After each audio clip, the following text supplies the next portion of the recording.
What's up, peeps? Shane again.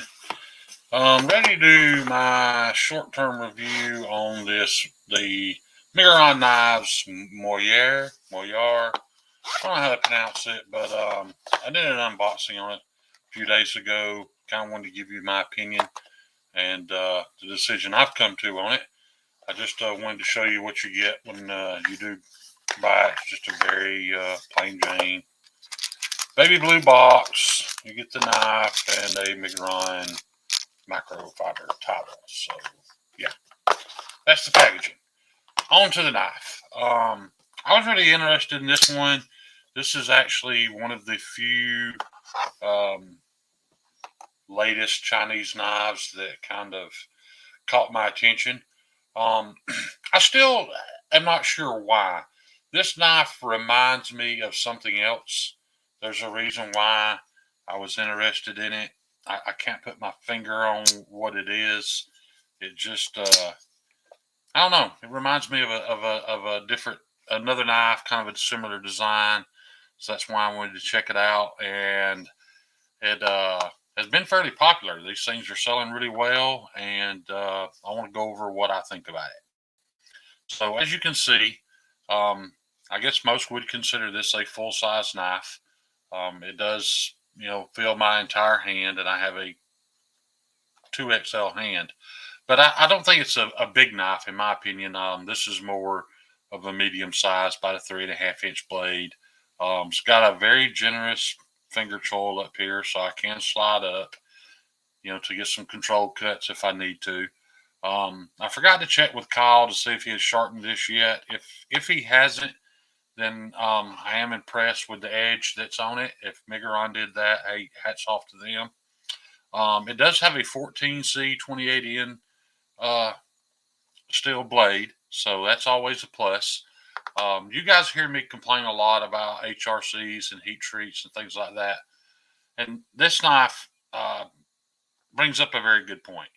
If you're how do I want to say this? If you're not highly experienced and you're not experienced at heat treating super steels, I believe this is what everybody should stick with, especially the Chinese manufacturers. The reason why I say that is 14C28N is easy to heat treat and get a good result.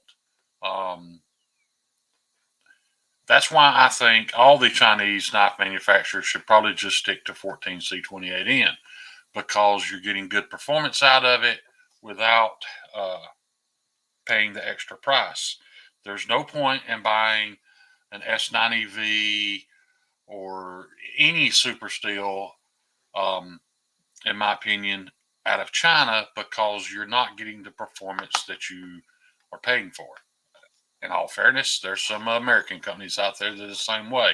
I've made videos talking about that. Not going to touch on it today. So I am glad they went with 14C, and it's got some nice textured G10 handles.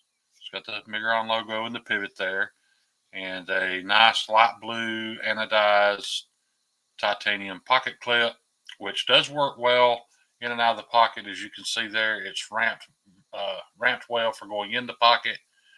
A little steeper angle to keep it from falling out. The knife is comfortable. The knife cuts well. It's the only thing that strikes me is a little. It seems like it's just, and it don't. I don't know. It don't seem like it's showing on camera that much, but it just seems a little thicker in the handle than what it needs to be for this size knife. Now, as a comparison, another knife that I borrowed from Mr. Kyle, which is in my opinion, way worse in that aspect, is this petrified fit. No, I'm sorry, the 6 leaf. This thing's entirely too thick and too heavy for what it is. I'm not going to do a review on this knife. I greatly appreciate Kyle loaning it to me to check it out, but um, it's just a knife. It didn't create any emotion or give me much to talk about. I only wanted to use it here just to talk about how thick, and this thing's absurdly heavy for what it is.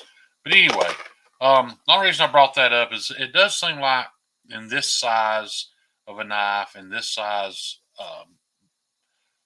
blade thickness that the knife overall is just a little thick. Now, I'm assuming that's because of those large gaps you can see between the blade and the liners there. I'm assuming that was to make room for the bearings. Maybe they didn't pocket the liners for the bearings. I don't know. Just seems like the knife would have been a lot sleeker had it had they done that. It just seems a little thick for the size knife that it is. That doesn't make it a bad knife. That's not a negative mark on it by any means. It just seems like to me that the design would have been a little nicer had they thinned the profile on the handles a little. Other than that, I don't have any issues with it. I don't have any complaints with it. I don't have anything bad to say about it, other than I wish it wasn't. I wish it wasn't made in China, but I can't do anything about that. I know a lot of guys are into collecting multiples of these budget knives. Once again, I don't get that. I think if you're on a budget and you need to buy a cheap pocket knife and this is what you have to do, well, so be it. I understand. I've had to buy things cheaper than I wanted in the past, but once you start owning multiple of them, um, it just seems like a waste to me. I would rather own one. I'd rather own one nice American-made knife than four cheap Chinese budget knives. That's not the world we live in anymore. It's about how many can we get. So I understand, but yeah, that's my short-term review on the Miguron Moyar, however you want to say it. I would give it a positive review. If you're in a situation where you can't spend more than $50 on a pocket knife and you want a good one and you like that style, then I say go for it. Not a bad knife. Anyway, guys, that's all I've got today. You guys know I appreciate the amount of time y'all spend with me. Peace. Love y'all.